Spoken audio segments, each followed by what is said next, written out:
Papa, mama, mbote na bino, sango malamu yango yo moni na mesa, ba visa kili wenze ya ba visa nde agence Smart Consulting, bosa na biso confiance na $500 ya pamba, ozo matavion, ozo kende Turquie, tembeza te bino bozo mona ba visa yango yo etandami, kutu mususu ezo ya deja ba visa yango yo, awa tozande na lizi ba ya ba visa, boya ebeli bosa na biso confiance, na $500 ya pamba na Smart Consulting au Keno Turquie. Bon, nous sommes en doute, pas douter. Na agence Smart Consulting, ils ont l'assurance, ils ont la rapidité. Camarades, cousins, cousines, ils ont la blague, ils ont notre côté, la réalité. Donc, on a un check doute le roi, le check paiement on l'a rangé, on s'est retrouvé dans 2 semaines, j'ai pas papier, check vraiment agence Smart Cosmétique. Thomas, talandenge ba visa esi ekwaye belé awa na agence de voyage Smart Consulting na $500 ya pamba. OK, na yo mboka papaya. Peuple congolais, mbote na bino, to leka ki déjà mbala liboso, o eza deuxième fois to leka lisusu, ba visa yango yo, ya to eza ya Canada, la fois passée to leka ki zaki pour la Turquie. Les lots yango eza ya Canada, $500 ya pamba. Ozo voyager, ozo ke de Canada, tourne à yo pe ezali. Les cas d'agence Smart Consulting, tous en avons pour Willery, $500 ya pamba au voyager, ok na yo Canada, ok kotama, ok tourisme. Tous ozo la yo boya et belé na $500 ya pamba, bokei na bino na Canada. Merci. Biso, tokolembate kolobati. Agence de voyage à l'Okuta bako pakatambangu Smart Consulting bazabana Smart Consulting.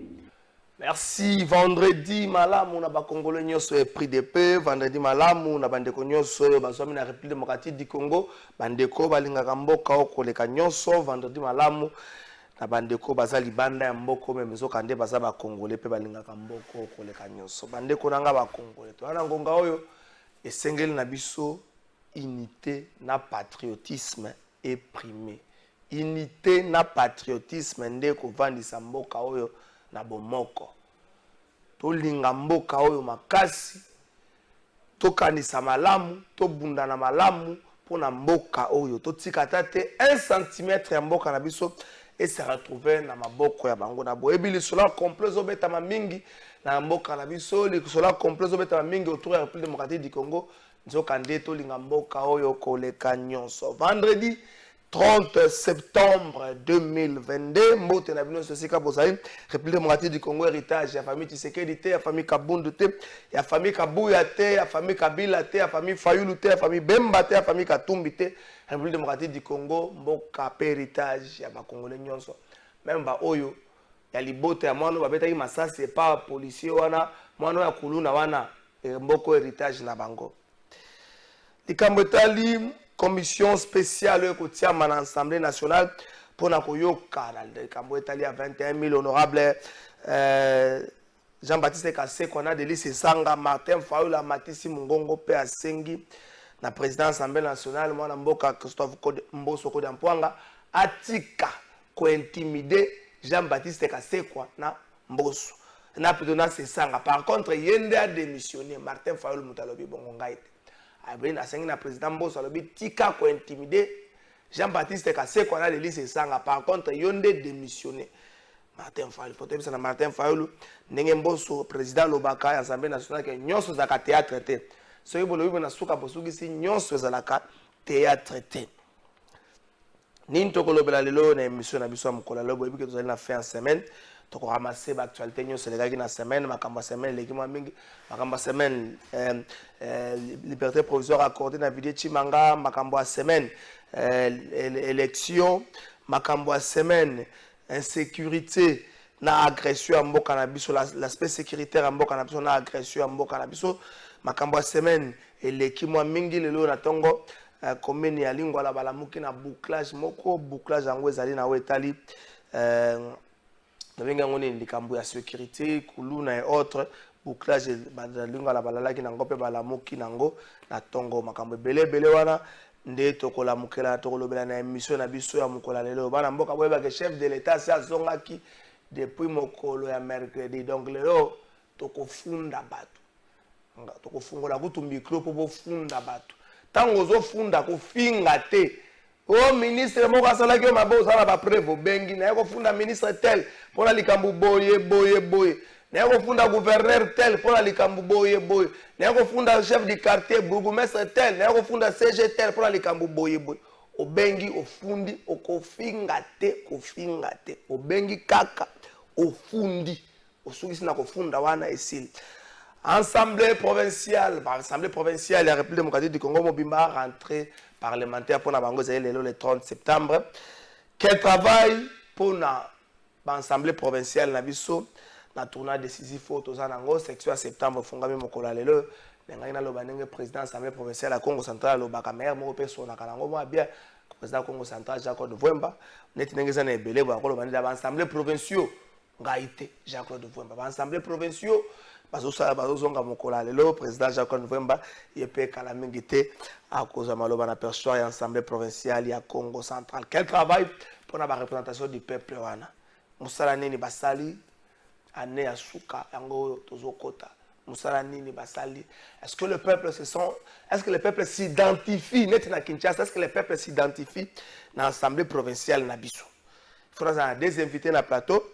Le temps que deuxième invité encore d'abord comprendre que le Congo est sur Willery, c'est vrai dans Ngambo ya Gombe mais Willery c'est les ya kokangama du fait que bouclage salamaki na Tongo na commune ya Lingwala une grande partie ya Lingwala c'est na commune ya une grande partie ya Willery c'est la commune ya Lingwala. Maître Joël Kiting cadre IDPS moko ba communicateur pe ya parti présidentiel na Pession Mbote. Bote na Ndekonangai trésor merci pour l'invitation bote pe na ba congolais oba kolanda biso pe bamisana kolanda biso de temps à autre et pas être koleka pona ko pesa sango etali parti pe mboka pe mosala ndenge biso peuple tongi to sala na moto na etenyo etali o biso peuple bongo to sala na moto na etenyo esali boni sango parti na bino parti ba lumi kolo ba combattant ba komi kozwa ba combattant bazalaki kozwa te ba parlementaire debout ba komi kozwa donc on peut se dire que parti otambola malamu. Bon, ce qui est possible, parti Nabiso, est un parti de masse, est un parti populaire, ou est un ancrage dans la République démocratique du Congo, Mobimba dans l'ensemble. Quand il y a bateau baza nominé, ils ont bazali ba ministre, ils ont bazali ba mandateur, les membres du conseil d'administration ou les conseillers dans le cabinet d'équipe composée, et bien les baza kati Nabiso, Milenge, Bazu Moussala. Par rapport à ce qu'il y a nombre de ceux qui les lobazuna a noté, l'IDPS ne s'est pas bâti pour qu'il y ait un bateau bazaka membre l'IDPS ne va se retrouver. Les combats de l'IDPS c'était au profit du Congolais de manière générale. Les Congolais nous bazaka tout nommé, tous ne sont pas de l'IDPS mais c'est un combat pour le profit de tous. N'engue bino mo bovanda kana IDPS la maître Joël. Bomimo na que plutôt tant que la bilan chef de l'État bon va na IDPS parce que le bilan chef de l'État est satisfaisant. Écoutez, du point de vue pratique, bilan il y a gouvernement mon côté dans le monde et zaraka satisfaisant de manière positive à 100%. Parce qu'au coup kaka o salami na o salamité. C'est comme ça que ça se fait attendre Zambé mo que là mo qui na un seul jour. C'est la 7 jours. 7 jours, c'est plus qu'à salo ya lendi, à salo ya mardi, à sali. Mais Nzamba la kisa biso ki batonga ke loko na mikolo ndenge ya kokenda. Mais loko la biso to abati.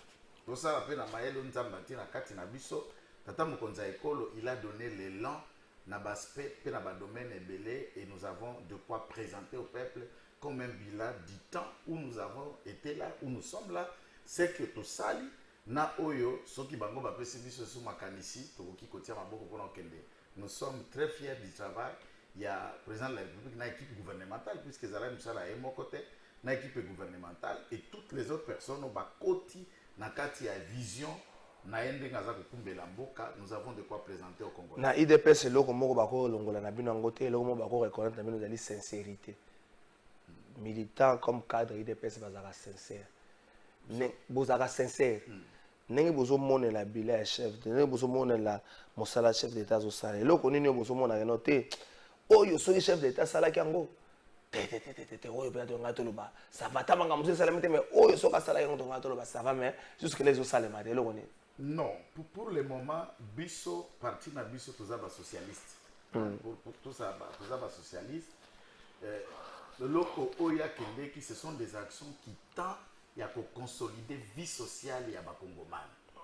Et à cet élan, à Zouaki, la décision, mon comme on est, à Tako Zouaki, le plus grand secret victoire et la procédure, les alliés gratuité, on a converti. Il y a santé universelle. Ça, ce sont les deux socles. Les deux socles que nous nous félicitons. Au EPC Nzela, il y a au Fongole pas ya bano bakoka kokota kelas cité à peu près 5 millions d'enfants au balai ko chômé bazu Nzela kelas pe baboti bakoki kotangisa bango lokola l'état ke kotia ma bogisho wana. Mpe tous les mécanismes politiques faits na au état li couverture il y a santé universelle. Pour les Congolais qui ont été kufa, mais santé universelle est bandit dans le terre. Non, pratique pilote ici est bandit. Pratique pilote. Surtout quand c'est santé universelle, quand ça filme, médecin qui a début la semaine passée. Donc santé universelle, c'est un système de santé. Oui. Il faut qu'on explique les alliés gratuité à santé. Compréhension, c'est très mal. C'est très mal. Les alliés gratuité à santé, comme on dit gratuité à éducation. Et que c'est un système contributif. Ce système contributif, ça veut dire que tant que vous avez ça,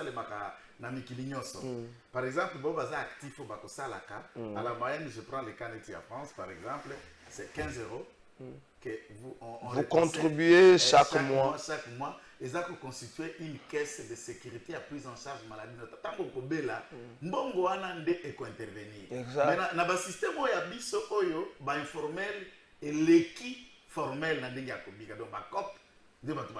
Maintenant, comment rentabiliser Moutoua COP à contribuer. Alors, il y aura ceux qui travaillent un peu plus, les grandes entreprises, et une grande partie de l'État au palier pour couvrir le secteur informel, mais des mutualités vont travailler autour. Il y a Maman Marché, il y a COP, il y a Nini pour que Moutoua essaye d'ajouter 1 franc de plus dans le domaine où il y a pour que ça la motive de se gagner salema puisque déjà l'aspect wana essayage déjà dans le pilote maternité gratuite et c'est bandaki c'est un aspect maternité gratuite est déjà c'est bandaki et solo comment tu allais faire na hôpital ya l'état ko bota ba futi papi bandeke makambo na solo tombola ta loboko na mona eza solo eza déjà essayage maternité gratuite. Et ça va partir progressivement dans la zone pilote. Et après, ça sera toute une pratique. Parce que les pays africains, alors système informel comme Bisso, puisque Kobika, qui cherche, c'est un système purement africain, non seulement congolais. C'est l'informel. Surtout les Ouest africains, informels, les amakassi. C'est comme ça que l'État est en train de mettre ça, mais nous pensons aussi qu'il y a un autre aspect. Oyo Mokondi a déployer les efforts, n'est-ce pas, forme belée, d'un côté les complots internationaux, de l'autre côté les systèmes de sécurité qui étaient voués à un individu qui Sokoto est à la vouée pour l'État et pour le peuple et pour la nation. Donc, aspect sécuritaire de Nakatika Merci, maître Joël qui est en régie. Est-ce que vous avez pris l'élément vous avez vu sur l'élément ceux qui sont zongi to fungola sukomo boko makambo to beta non le donc vidéo timanga nenga binibo esili to bossa na ya akende suzute jimi ki tengena pesio makasi sikozali bana be milingano na pesio makasi vidéo timanga botinda yo kuna pa ko sani tata moko boye na yeso ya pepe babi mandeka zwi photo na tata moko boye oyo so babedi lizolo zo ya viol séminaire tata moko boye oyo azo kolibaka partout kaza na collège ba conseiller chef d'état en charge na domaine hydrocarbure tata moko boye après vérification c'est nga tata na zane mutu ya cinéma na cinéma na habité aza motu ya théâtre aza acteur to aza producteur. Pour la petite histoire après vérification on a une photo bazobenga so Antoine soki ba comment on les amso moi passe na kotanga ngo tata moko boye ba bien violé bazobeta lisolo comme prenez les Antoine photo les a moi photo moi za clair les a moi flou boye. Pour la petite histoire après vérification dans ma service même auprès de la présidence de la République dans ma service après vérification balobi tata wana azwa mwana moko ya mwasi na mosala ayebisi mwana ana kofuta ye $250 mwana fois ça la ka temps plein même na 4 heures mwana fois ça la mosala ala la kepa na ye donc même na 4 heures bon comprendre que mwana fois ça la ka mosala même na 2h30 mwana fois ça la ka mosala mwana ana uti na famille moko bolimbisa ngai un peu modeste mwana zali ye moko lisungi ya libota mwana ndimi talaka ka $250 mwana ndimi akomi kovanda kuna tata wana mwana salaka musala ti ba 4 heures ti ba 3 heures ti ba 2 heures. Malheureusement la fille s'est retrouvée enceinte mais tata yango Antoine wana abetaka mwana na mingi akomi ko menacer mwana wana soko longoli zemi te na koboma yo oyebi nga naza conseiller chef de l'état ngai boye. La fille est allée se plaindre na niveau ya police oyo aona ka lufungule ekipaka makambo ya violence faite à la fille et autres et pas qu'on l'elle mimise c'est bon mémoire. Après vérification va se rendre compte que tata wana za na motu ya cabinet ya chef de l'état te batiaki maboko depuis mokolo ya mercredi lobby jeudi basango bimi que tata ngo sala kana présidence patati patata bato bazotia photo na ye dossier wana za na kalo fungula bakolandela ngo na ndenge sengele bomone nga na tie komba tata wana tata komba tata wana bomone nga na tie photo na ye na lobika ka tata wana mwana sala kati ba 4 heures du matin to kena régie to zo élément bongo soki to zongi to fungola mezama matopi pour na émission ya mokola lelo. Nous sommes ici à Météo à la place des artisans.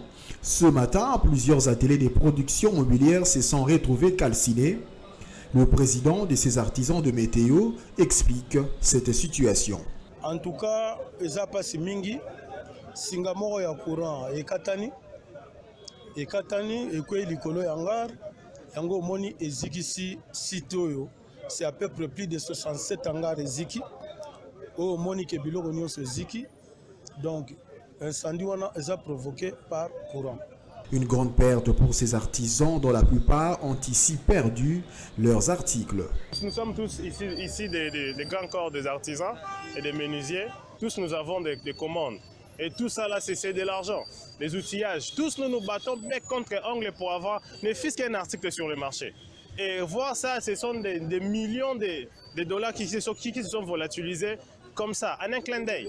Nous avons un incendie, ce qui est à qui est un matériau durable. Je ne crois pas que tout ça là, perte tout ça là, c'est quoi? Perte moya munene, mbongo ya pasi. Nazo regretter mingi, comme on a batelier au eziki, parce que le lot batelier au eziki, tu as na bana option toujours formé na kanisi bomona na bilili, ndenge elekelaka. Bon, tous en a regret makasi to récupérer ata biloko te ata outillage moko to récupérer te bon nyonso eza makambo ya nzambe yo moko to mona tande biloko c'est une grande perte hein pour ba kolo biloko parce que si ba joki ba mbongo ba kita ba commande et tout ça donc c'est déplorable quoi. Sur le lieu, l'on a par ailleurs remarqué la présence du commissaire provincial de la police. Le général Silvano Kassongo était venu s'imprégner de la situation sur place.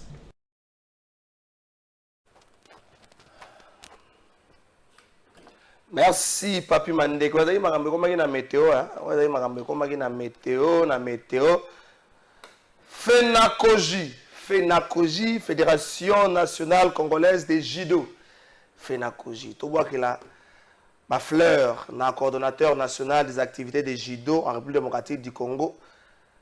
Tout bois qu'il est ma fleur, FENACOJI, maître, comme on a un maître Nicolas Lianza, Mokambia, FENACOJI, coordonnateur national des activités de judo. Pour tout bois qu'il est ma fleur pour Nanine. Likambo Oya Yenango na fédération à judo, et ça moi moké à Sika. Par rapport à judo, n'engé mesana kozala. Il y a une optique, il y a un athlète qui a un niveau à l'Ikoulo, dans la République démocratique du Congo, dans le judo. FENACOJI a amorcé depuis semaine passée, depuis le week-end passé, donc le 25 septembre, tournoi moko individuel pour sélectionner pour constituer l'équipe nationale de la judo. Donc, notre objectif, notre objectif est une équipe compétitive et puis forte. Tourner en Salema, na Kinshasa, na Matadi, na Lubumbashi, na Kolwezi, na Mbandaka, pe na Kisangani. Na Kinshasa, ba hostilité bandaki depuis le week-end passé. Ce week-end, oyo, ekokende na ba ville wana mususu. Na suka batu nyonso bakobima lokola ba élite, lokola ba champion na tournée oyo za kosalama na ba province wana ba ko se retrouver na Kinshasa.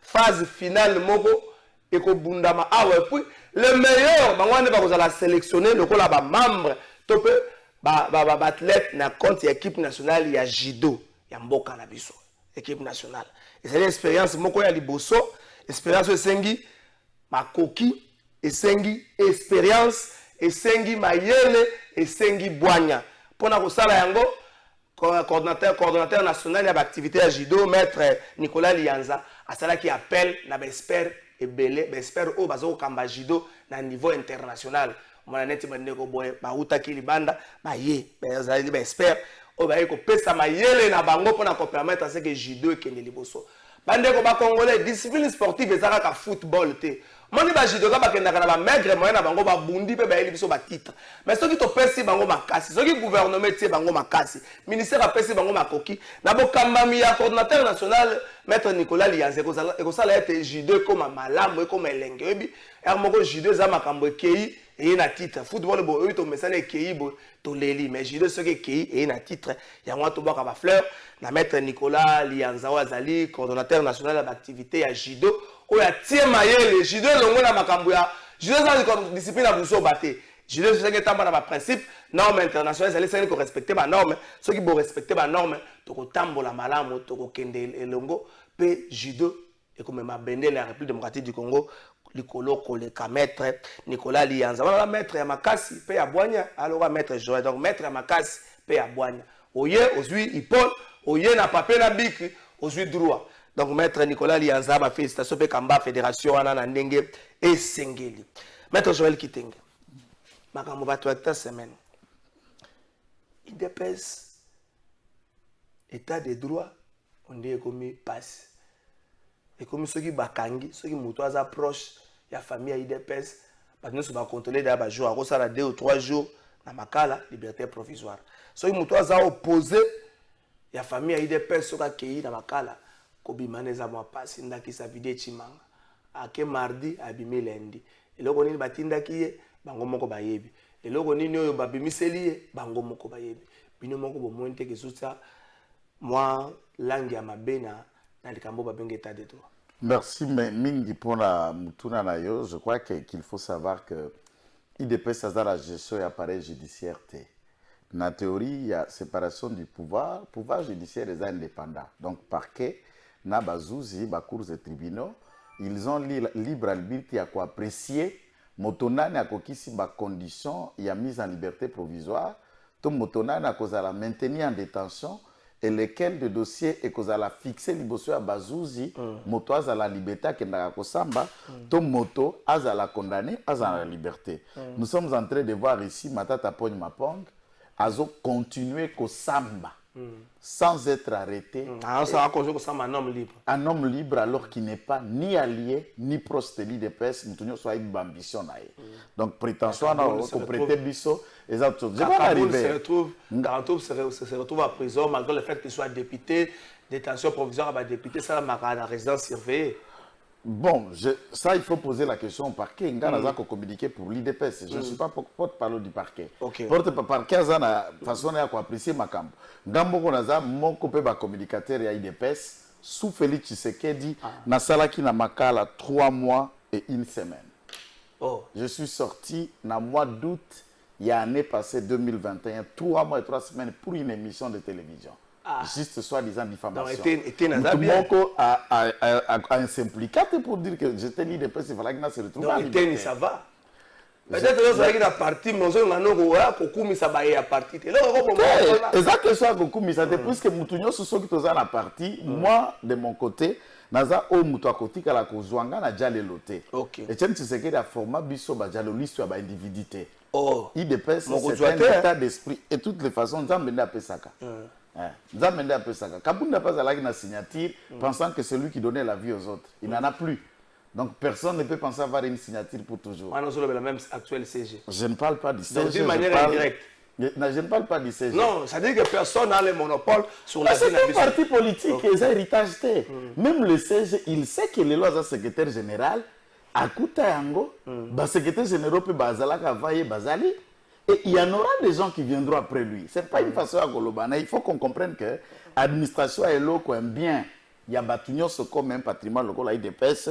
Personne ne peut aucun de commis bête à l'obo quoi paternité et s'accrocher pensant que c'est nganga. Donc puisque attention la roue tourne.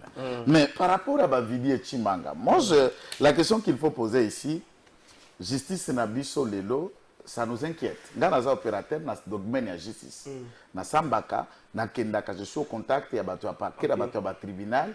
Je peux vous dire qu'il y a encore une déficit, il y a moralité, et pas il y a acteur, il y a appareil judiciaire. Quand je dis acteur, des deux côtés. Des deux côtés, avocat et comme magistrat. Puisque, tant que vous par exemple, moto na likambo na parquet. Parquet azali koto, katikati ya buto alimukolo likambo, c'est avocat. Ouais. Et s'il y a corruption, s'il y a des enveloppes qui circulent, c'est les avocats qui transportent et qui en apportent. Ouais. Donc la morale est des deux côtés, tant au barreau, que nabo bazan accord à magistrature, au délai à koloba droit, nous continuons à vendre le droit. Et ceux qui en ont plus l'argent achètent facilement et dans le plus simple moyen. Et à ce niveau, ils ont inquiété tout un peuple. Ce qu'il faut faire, c'est de dire à ce que Bussonio Sotokola Tarasoko, Toto Bengitoj, tout se regarder en face, ce qui va décision, et ça, le Lonabiso reflète un travail qui peut élever la nation, le roi Bibli et le Baka, la justice élève une nation. C'est ça le drame. Mais dans l'état de droit, vérité, Sengel Moutramtoire était dire, était dans un état de droit, c'est l'état dans lequel le texte est applicable l'icolo à Moutounioso sans confondu, sans confusion ou bien sans distinction à moto. Na kati ya texte yango ba prévoit un état de droit, liberté provisoire, condamnation, arrestation, acquittement, dommages et intérêts. Tout cela, ce qui motabimi na boloko, cela ne veut pas dire qu'il n'y a pas l'état de droit. Et qu'on considère l'état de droit kaka soki moto akangami te.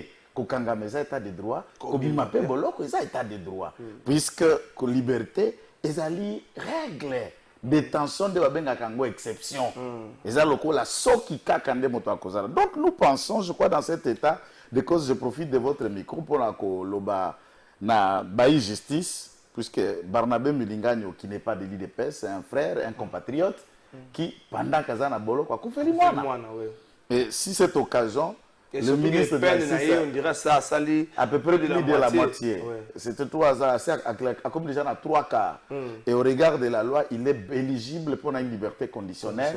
Et j'aurais même appelé la conscience du président de la République, on peut lui accorder une grâce présidentielle par l'occasion à Kwantere Mouananaye, et il le ressort. Je crois que la leçon lui reprocher dans Malobo Alobaki, j'ai l'impression qu'il a acquis la raison. Ça serait justice si on lui accorde la liberté. Dans cette occasion, j'ai déjà été en prison et perdre un enfant il y a plus de 17 ans. Moi, il y a beaucoup de diplôme d'État déjà. Et être en prison, c'est double peine et double difficulté. Tout comme bande comme sous au bazar la carte bologo ezala ba Jimmy ezala banane ezala emoko monsieur Kabunda député ya Moamba. Et justice à Salah Moussala Nayango et qu'il regarde les requêtes y afférentes, s'il y a lié d'accorder ceux qui doivent bénéficier de la liberté, d'accord. Et s'il y aura lié, Yagokende Kopé Sabango, autre chose que ou de fixer ou d'amener à la condamnation, c'est ce qu'on va laisser Moussala Bazou, c'est pas que Nekosala ou Esengeli pour Yokoka pour Nabango. Espérons bien que Barosala Yango. Nous avons la téléphone, vous fondez pendant 5 minutes. Kitoka pesanga micro wana batu bafunda ta pendant 5 minutes avant mettre en continuer mais mettre au sali sambla likambo ya Kabunda wana lobi yango te Kabunda. Moi je sais que dossier na eza dossier judiciaire bazuzi nde bakoki ko apprécier. Quand je dis mettre en cause et ça le ya bazuzi, moi je vous dis que on n'influence pas le juge. Sauf que biso to influencer ka ba juge. Il ne fallait pas qu'un arrêt sorte en faveur d'un certain Matata qui n'est qu'un adversaire politique. Vous sentez que nous n'avions pas la même mise. C'est ça la question, c'est une question. Un arrêt est sorti en faveur de Matata et rendre injusticiable. Dans le mot français, Pour la makamba bukanga lonzo. Ndenge oza boye tokelo bango na mongonga c'est ça ba candidat président so bazo bangi Sabino père. Pour la candidat président de ce côté-là, c'est la seule chose qui nous rassure, puisqu'il n'y a aucun candidat sérieux qui peut faire face à Félix Tshisekedi. Quand vous avez sérieux na ma famille, non, ça veut dire je suis à Mboka, je suis à Mboka par rapport à ce que Félix Tshisekedi a pu faire à 3 ans et demi. Par rapport, il y a au Bazali sous-traitant, il y a étranger et le reste, il n'y a aucun candidat sérieux qui peut nous secouer. De ce côté, on ne craint personne. Il y a un discours sous-traitant. Sous-traitant basé belé. Tous en a Zambien na kati, tous en a Sénégalais na kati, tous en a sous-traitant rwandais na kati. Nous avons des sous-traitants, sous-traitants européens.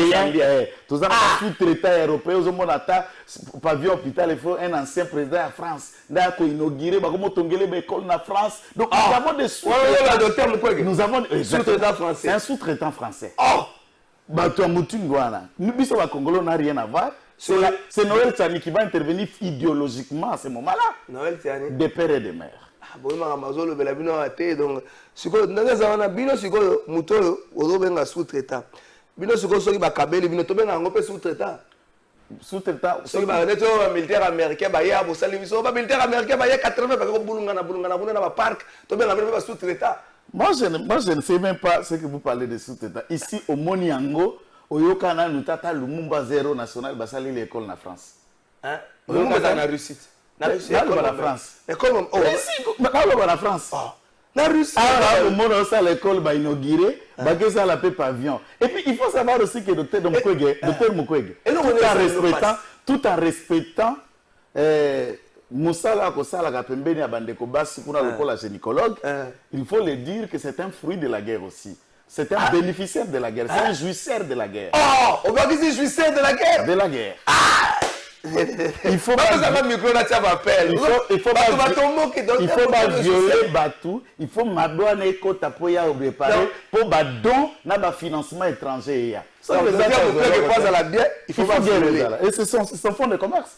Bah on GD international. Des gens comme Dr Mukwege sont les jouisseurs de la guerre. Docteur Mukwege va mettre ça s'appelle. Même que bien faut éviter ma mettre. Nous ne parlons pas de médecins dans leur travail de médecins. Nous travaillons d'un docteur Mukwege qui se déclare être un acteur politique derrière le fond de la guerre à récolter dans l'aide internationale. C'est ce que nous sommes en train d'analyser les faits. Si je ne parle pas de bateau, Baouta Zambie, Baouta Italie, Baouta Bal na Congo. Je ne parle pas de ces gens de degrés. Baouta Bal. Baouta Bal, comment ça va équipe non va Bal. Baouta Bal, politique est à Bal.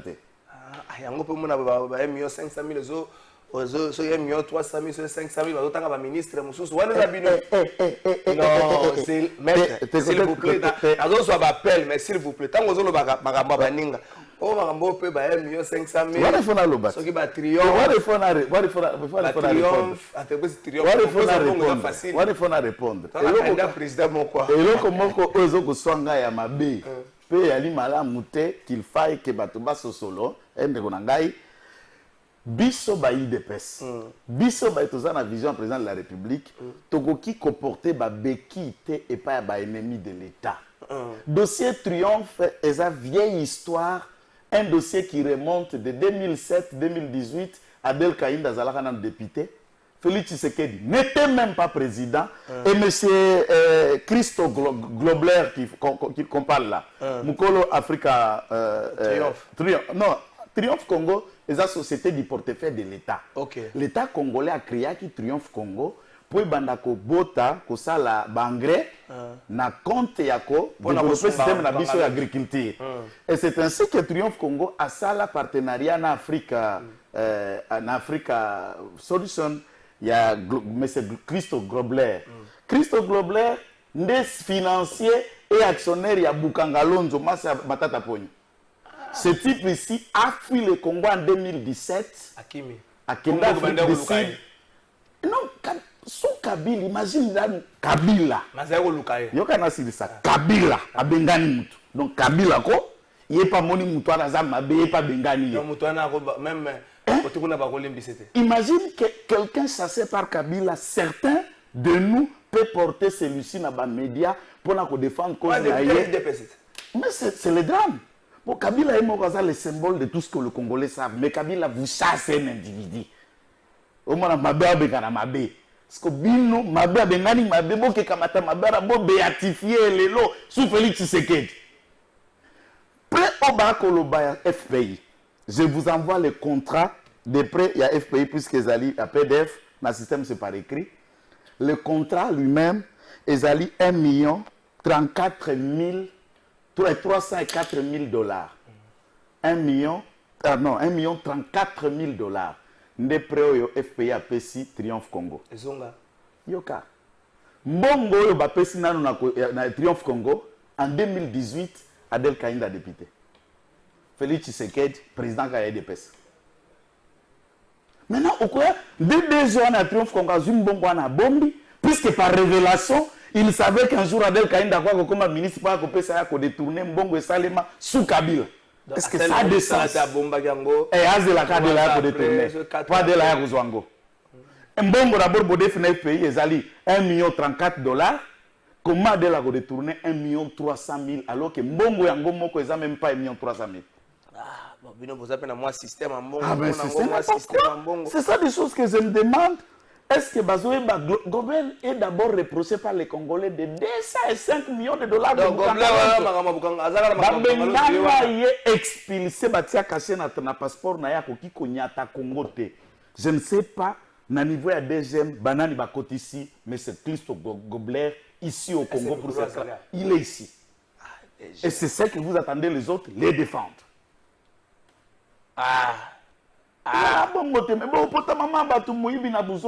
Un député va détourner 1 300 000 $, puisque toute cette période de cet argent a député. Les lots, hier, ce qui s'est fait encore catastrophique. Je vous envoie les images, peut-être pour tous ceux-là qui avant l'émission, tout le monde question à la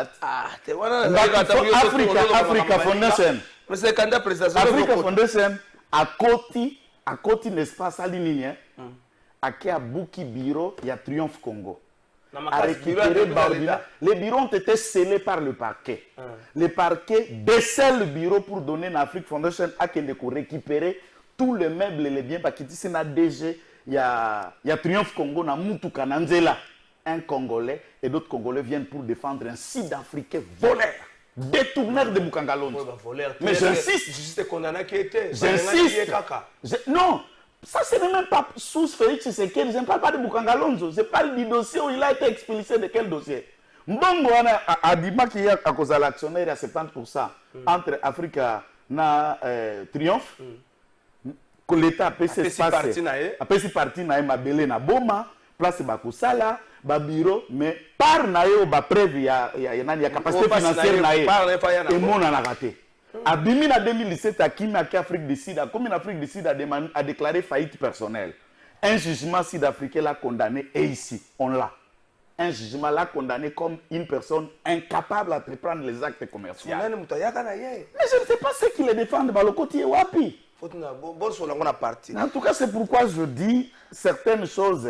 Mais de toutes les façons, moi je conseille, Madame la ministre, de porter plainte à tous ceux qui ont traîné son image dans la place publique.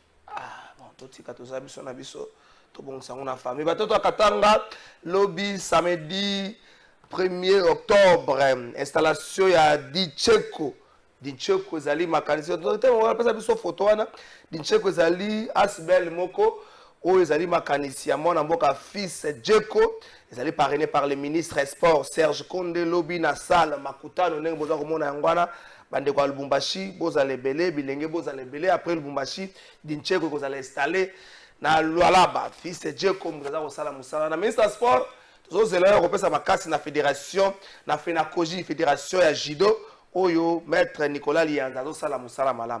Si on a eu un rappel, Misato, ya bato bafundi, na okotsa monsieur le candidat président, na okotsa monsieur le candidat président. Et tout le monde a compris sanga le mamoko, ya météo comme ça permettre na okotsa candidat président, na ozo appel, OK. Na ozo l'appel à l'bosso kota boleta qui appelle kota comme tout funda, bengi ofundi pour candidat président pour kota, awano seka candidature na annoncé candidature, mais là d'habitude d'être en retard dans l'émission. Il est qu'on a maître Joël Kittek. Est-ce que vous échouez dans l'aspect sécuritaire? Est-ce que Félix Tshisekedi au pouvoir n'arrive pas à sécuriser, à protéger bandeko na ye ba Congolais. Au point où la frontière n'a besoin de se comme un problème. Note d'information euta nangambo à Centrafrique. Tous à est, tous à bo, tous à bo, c'est plus ni to ça. Tous à nous appelle à liboso, to te moraza to funda, ndeko va mettre à yanola. Allô? Allô? Bonjour ndeko. Malamu yo lingo funda nani? Funda kaka kufinga te koloba nini te yo funda ufundi osuki sisi.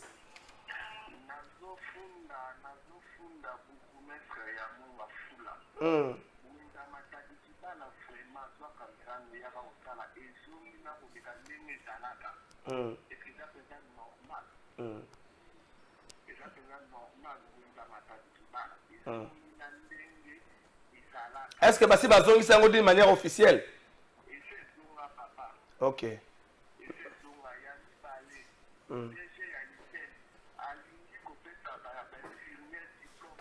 CG à IPEN. IPEN, il y a système toi IPEN. IPEN, comment un recteur, comment une université.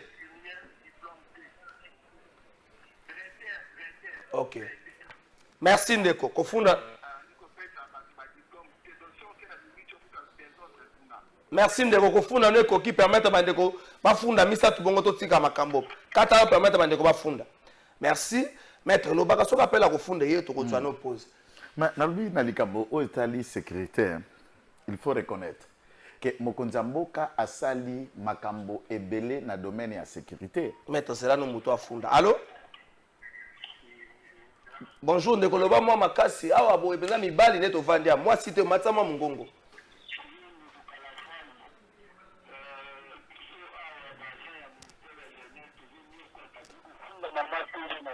Baza nini? Baza nini? Baza ministère nini? Ministère de la jeunesse. Oui.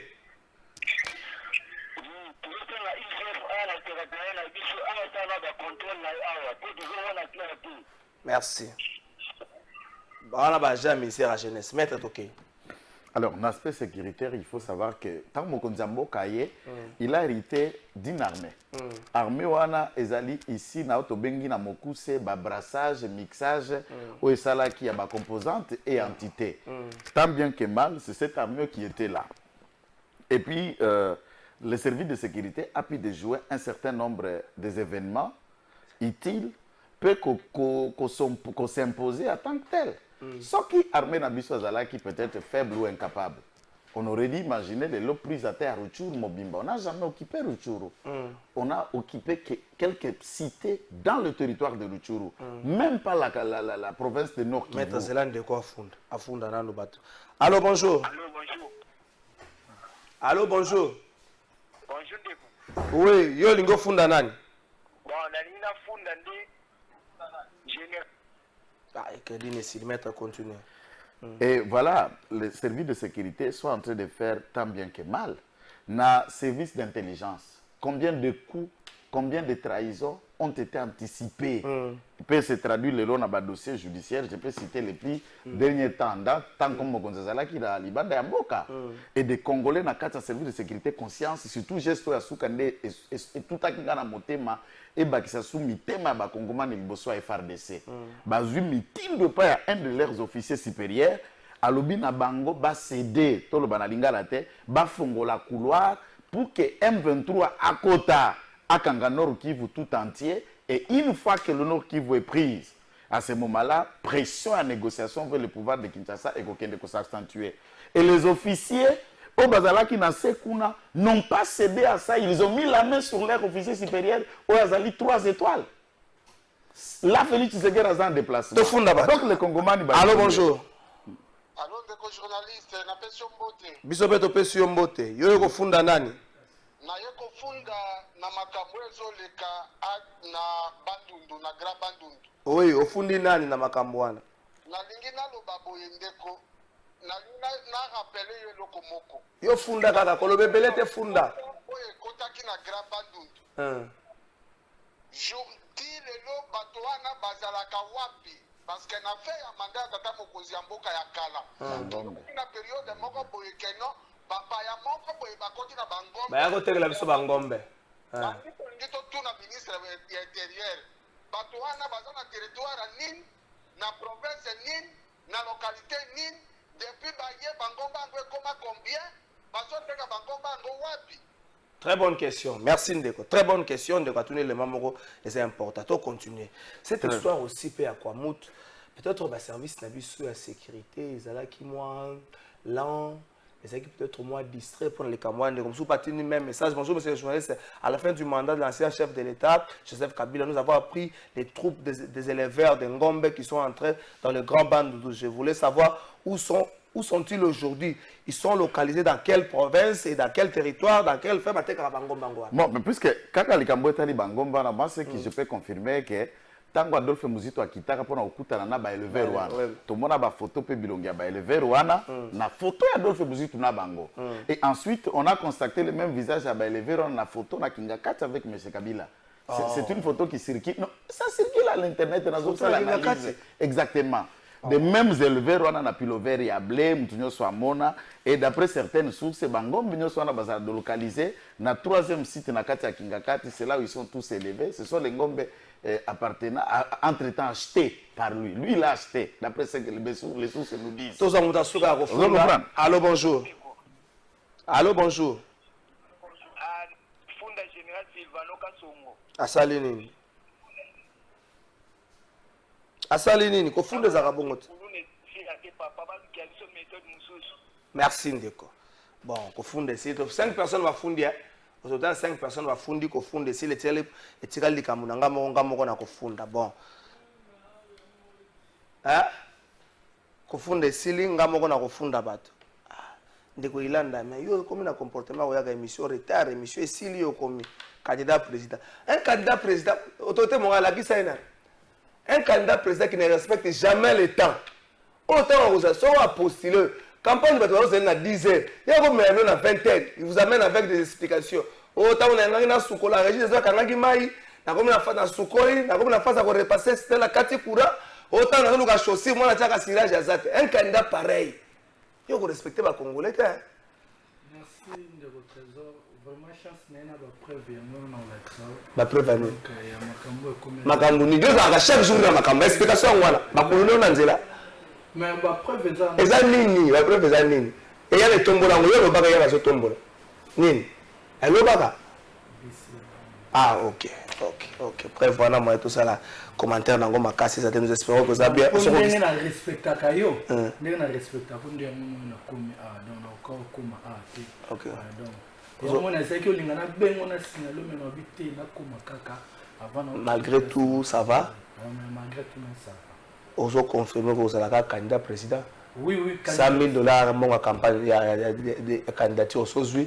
Mon campagne tout soit dans la commune na bino. Non, ma campagne de candidature est bit à parti politique to créer un pour la conquête, exercice et pour observation. On a le baron USCD. Tu déclares qu'en 2006, il était au côté de la 4e processus électoral. Souci la vie sur ISL qui était tout côté sa culture électorale 4e congomane. Tala musabi sur tous les ça va congolais va comprendre que tu voteras pour la nîmes. Batona tu voteras pour tu voter pour pas que ça la vie soni. Et puis musala mon comme casse vie sur tous les noms il y a récupérer ma bulletin nul. Ba o bande comme sous azalo ba ete atana voter de votre trésor kala fa atana voter nan ba o vubimisa na bango ete ba o vubimisa mutu musu na okena ngali sous voter te ba to no bazaki décourager nde musato zaki se bonke soki o mutu na mboka moko ce qu'on a posa sanctionner ba bo sanctionner ba ngobele na zone donc boya bo participer à l'élection et puis on remarquer toute la participation à l'élection 2023 et comme mata pona ina musato soto salaki tatina te USCD to ba to chaba candidat na plan nyos donc même comme ce élection les ala to aligner puis ba candidat parce que ça le congrès de ya dosala ki papa donc ba poni yo candidat président ba poni na candidat président na mapona na 2000 et puis parti vivre na ba cotisation oui 100,000 ko koma Non, biso makambo tambon IEC to le blanc. Te biso IEC déjà partie développée partie. Biso tango mona to indexara ba de on a biso ba IDP c'était un parti sous-développé parti mallette. Pourquoi parce que IDP c'est parti mallette. C'est parti mallette sous-développé sans vision. Tant que donc c'est-à-dire biso to yebe logo to ya ko sala. Donc biso to zana bat o ba ko travailler pour na to ya na mbongwana. Ya mo monta tinete même candidature nanga. Tant on a snipe ce qui auto to sa na sa na sa qui ron na ko mbana lo ba été na moni Nazal sous na moni on dirait na postulé en 2028 mais ma congolais ba bi ceux qui ont postulé en 2023 et vous avez suicide et vous avez non assistance de personnes à danger. Pourquoi mboka na biso kenena mbutu rien ne va donc loko moko manunga c'est donc candidature nous ali ya motu ya donc ba congolais ba kozelanga ne a pas changer donc c'est là avant tout na mettre motuna bande kozana téléphone na 2023 donc ce que ba congolais ba ça que ça personne à danger ba congolais ba utabia na biso na tambola ki presque comment mobimba na kotuna na biso bango ete na moni na postulé na 2028 ndi ba congolais ba bi soki o postulé na 2023 te e kozala suicide e kozala comme non assistant de personne à danger parce que toko vivre tozali mboka na biso na ta o toko vivre ta moko ya mabe o mboka na biso zali divisé o mboka na biso toko vivre ben justice sociale o mboka na biso zali ba détournement ko salama o ba na citoyen mboso moko na assemblée nationale chaque fin de mois azora mboka moko ba obenga fonds spécial de recherche chaque fin de mois aura 10 millions de dollars. La preuve makambo. La preuve zali yemo même à base le kwebo on a été sur le nagi confrère no Pierrot Luaka ndenge ba bi chaque fin de mois ba na Sénat aura 15 millions de dollars. Est-ce que bossa na ba preuve makambo au moins ya moni so mboko zaki au moins yango lo biso to ko regretter to mona on dirait de on a biso Félix ya kande ko venger contre peuple à Pierre 8% de l'élection 2018. Au moins ce to zaki pena justice solo. Tant on t'a dénoncé bon au moins tant même Kabou tant le baki qu'est-ce que était au Seigneur Mosolo et au Kende Libanda, justice a déjà banda au travail. Baye Bambo, mais mon justice bouche be. Le roi de justice est la poche ya monoko batu moko, batonande bao lo ba se ba bi baba. Au moins les gens na comment na biso. Infraction à solo infraction à solo les alika outrage.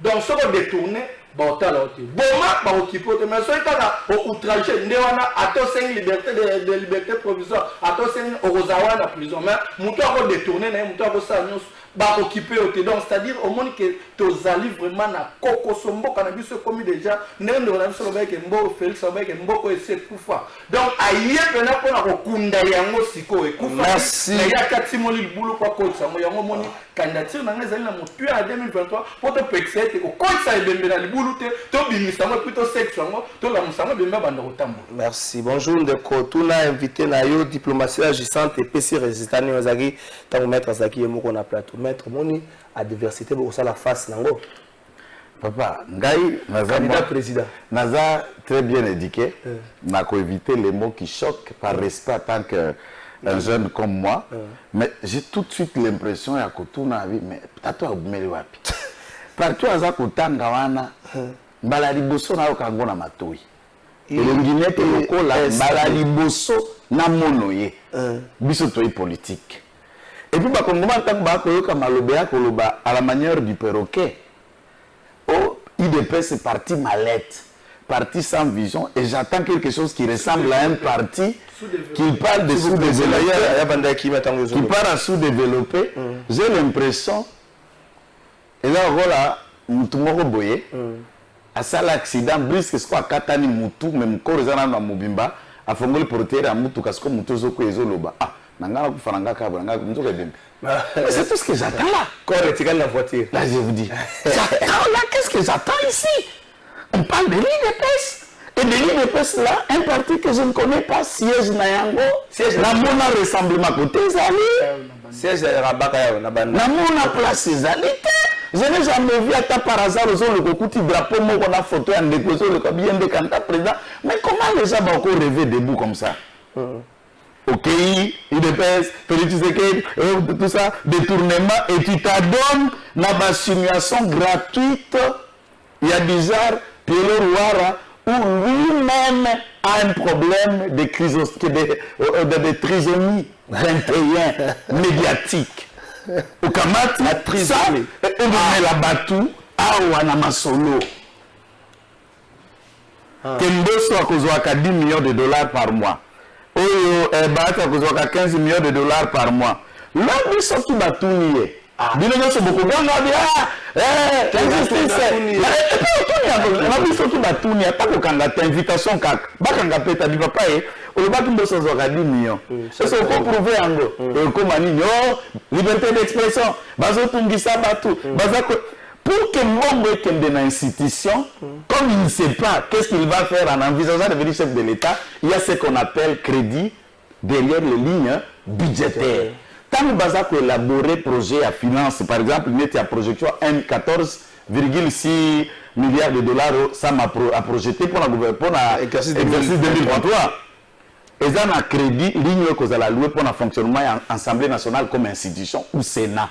Est-ce que même si vous ça pour l'Assemblée fonctionnaire et fonctionner pour les agents administratifs, les assistants, les députés, frais de fonctionnement, frais d'émission, frais de vacances, la ligne budgétaire à la fin de l'exercice, ça a un dépassement ou bien il y a des enveloppes annexes. Si c'est dans ce qui leur a été réservé pour fonctionner dans une période, quand la même fourchette et tout le monde se retrouve. On va parler de détournement, on va parler de dépassement budgétaire sur base de quoi? Donc le monsieur ne comprend même pas les notions, ni à budget, ni à ligne budgétaire, ni à crédit provisoire. On rêve, on vient comme chef dans la soupe. Je vais dire, tout ça, nous sommes venus penda, nous sommes comme candidat président public. Tu as une démocratie. Bon, tu as une phase, rentrée parlementaire dans l'Assemblée provinciale, les hommes au Lelo, la bandana de Koilanda. Nous sommes les sous comme travail dans l'Assemblée provinciale, dans le virage haut. Par exemple, la Kinshasa, est-ce que le peuple s'identifie dans l'Assemblée provinciale? Vraiment, tout ce qui est la thématique. Merci de votre trésor Kalafai. Mais je regrette que Azong Selma Motuna Obiso Totuna Lelo, Totuna Nzambe, Tosala Nzambe, Nzambe, Tosala Onini. Ndeko na biso Félix Bumba la moko président de la République. Yango tuna nde ba Congolais batuna. Nzoka ngai offre politique na ngezali o ba Congolais balia kango mikolo na mikolo. Biso Félix na biloko.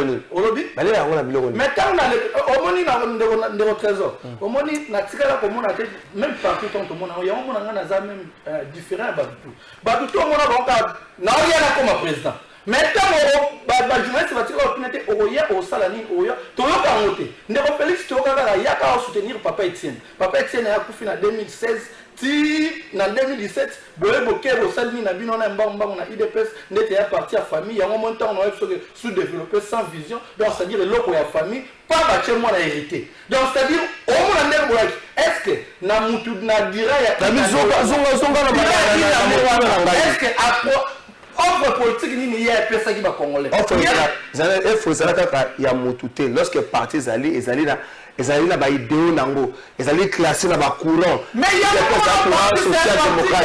un parti côté na kati on a une chose de parti baza sans vision baza ne l'autre côté. Est-ce que parti on a le parti on a répondre on peut ça comme porte-parole il y a parti on. Au quoi il sanga activité ça au quoi ça activité ça que Simon Kalenda activité ça que ndeko na biso Augustin directement comme chef de comme secrétaire général à parti politique. Au quoi ça président comme président à parti na binopo le Félix aza président IDPS. Aza président il y a Congo Mobimba. Si ko bino IDPS ko tani la président à parti na bino. Comme les personnes qui sont parti dans le thé. Mettre sur les maîtres, sont vraiment au Lingimbo, au quitter IDPS. Bon, ça va tout le temps. On ça va tout le temps. On a dit, on